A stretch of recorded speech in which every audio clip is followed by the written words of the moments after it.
আসসালামু আলাইকুম। শোফিন্স কুকিং হাটের আজকের আয়োজনে স্বাগতম।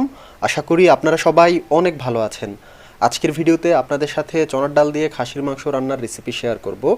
আপনারা ভাত, পোলাও, রুটি কিংবা পরোটার সাথে এই চনার ডাল দিয়ে খাসির মাংস রান্না খেতে পারবেন। এর স্বাদ কিন্তু অতুলনীয়। খুব সহজভাবে রান্না করে দেখাবো। আপনারা যে কেউ এই ভিডিও দেখে রান্না করতে পারবেন। চ্যানেলে নতুন হলে অবশ্যই সাবস্ক্রাইব করবেন। তাছাড়া ফেসবুকে শোফিন্স কুকিং হাট পেজ ফলো করতে পারেন। এখানে 1 কেজি পরিমাণ খাসির মাংস নিয়েছি, আর নিয়েছি 400 গ্রাম পরিমাণ চনার ডাল। চনার ডালটা আমি কিছু সময় ভিজিয়ে রেখেছিলাম। ডালগুলো 15 থেকে 30 মিনিট ভিজিয়ে রাখলে হবে। প্রথমে খাসির মাংস ম্যারিনেট করে নিব। এর জন্য 2 চা চামচ করে আদা বাটা, রসুন বাটা, মরিচের গুঁড়া ও জিরার গুঁড়া নিয়েছি। 1 চা চামচ হলুদের গুঁড়া নিয়েছি। আরও নিয়েছি 2টি তেজপাতা, 4টি দারুচিনি টুকরো ও 4টি এলাচি। এই সবগুলো উপকরণ আমি যে মিক্সিং বলে খাসির মাংস নিয়েছি এর ভিতর দিয়ে দিয়েছি। এখন আরও যে সকল উপকরণগুলো দিয়ে দিচ্ছি তা সরাসরি আমি এই মিক্সিং বলে দিয়ে দিচ্ছি।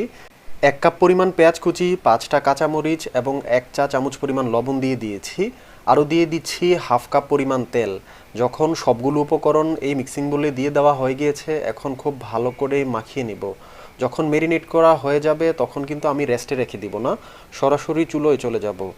যখন মিক্সিং করা হয়ে গিয়েছে বা ম্যারিনেট করা হয়ে গিয়েছে এ অবস্থায় আছে, এখন চুলোয় চলে যাব। চুলোয় ইতিমধ্যে একটি প্যান বসিয়ে দিয়েছি এবং এর ভিতর হাফ কাপ পরিমাণ তেল দিয়ে দিয়েছিলাম।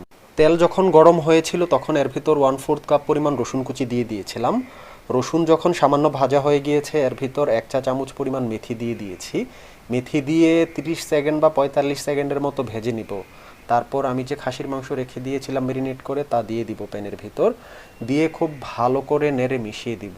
তারপর একটা ঢাকনা দিয়ে ঢেকে দিব। এখন প্রাথমিকভাবে 15 মিনিটের মতো ঢাকনা দিয়ে হাই ফ্লেমে রান্না করব। যখন 15 মিনিট সময় শেষ হয়েছে, আপনারা স্ক্রিনে দেখতে পাচ্ছেন এই অবস্থায় আছে। এখন একটু পরপর ভালো করে নেড়ে মিশিয়ে দিব। খাসির মাংস খুব ভালো করে কষিয়ে নিব।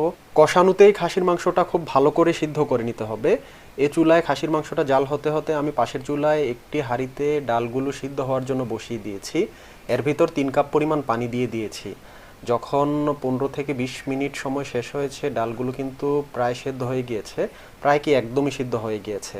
এখন আমি পাশের চুলায় চলে যাব। খাসির মাংস ইতিমধ্যে কিন্তু সিদ্ধ হয়ে গিয়েছে। এখন আমি যে ডালগুলো পাশের চুলায় সিদ্ধ করেছিলাম সে চুলো থেকে সরাসরি প্যানের ভিতর দিয়ে দিয়েছি। দিয়ে খুব ভালো করে নেড়ে মিশিয়ে দিয়েছি। তারপর ঢাকনা দিয়ে ঢেকে দিব। ঢেকে দিয়ে রান্না করব 15 মিনিট সময়ের মতো। এই 15 মিনিট কিন্তু চুলোর ফ্লেমটা লোতেই রাখবো। চুলোর ফ্লেমটা লোতে রেখে 15 মিনিট জাল করে নিব। যখন 15 মিনিট সময় শেষ হয়েছে, আপনারা স্ক্রিনে দেখতে পাচ্ছেন চনার ডাল দিয়ে খাসির মাংস রান্না করা হয়ে গিয়েছে। ঠান্ডা হতে হতে কিন্তু আরও তেল ভেসে আসবে। এখন আপনাদেরকে পরিবেশন করে দেখাচ্ছি। আপনারা স্ক্রিনে দেখতে পাচ্ছেন চনার ডাল দিয়ে খাসির মাংস বেশ লোভনীয় হয়েছে।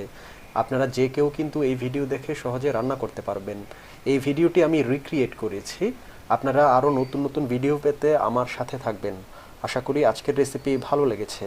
সবাইকে অসংখ্য ধন্যবাদ। আসসালামু আলাইকুম।